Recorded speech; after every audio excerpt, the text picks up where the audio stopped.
কোমর ব্যথা হোমিওপ্যাথি ঔষধ কালিকার 200। কোমর ব্যথার কোন কোন লক্ষণে এই ঔষধটি ব্যবহার করা যাবে তার কিছু বিশেষ বিশেষ আলোচনা। 1 নম্বর, ঠান্ডা বাতাসে বা ঠান্ডায় কোমর ব্যথা। 2 নম্বর, প্রথমে কোমরে ব্যথা আরম্ভ হয়। 3 নম্বর, পরে ব্যথা পাছা বেয়ে উরুর পিছন দিকে ব্যথা করতে থাকে। 4 নম্বর, রোগী চলতে পারে না, বসে পড়ে। 5 নম্বর, বিছানায় শুয়ে থাকতে পারে না, কষ্ট হয়। 6 নম্বর, কোমর ব্যথা রাত 2টো থেকে ভোর 4টে পর্যন্ত বাড়ে। 7 নম্বর, রোগী একটু মোটাসোটা প্রকৃতির। 8 নম্বর, রোগী দুশ্চিন্তা করে ও একটু রাগী প্রকৃতির। 9 নম্বর, রোগীর দুধ হজম হয় না, গ্যাস হয়। 10 নম্বর, কিন্তু মাংস পছন্দ করে।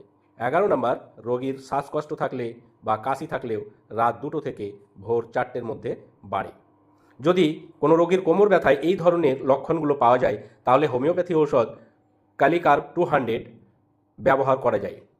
এই ওষুধটির খাওয়ার নিয়ম হলো, ক্যালিকার 200 1 ফোঁটা ওষুধ 1 কাপ জলে মিশিয়ে 1 চামচ করে প্রত্যেক দিন সকালে কোনো খাবার খাওয়ার 30 মিনিট আগে বা খাবার খাওয়ার 30-40 মিনিট পরে সেবন করা যায়।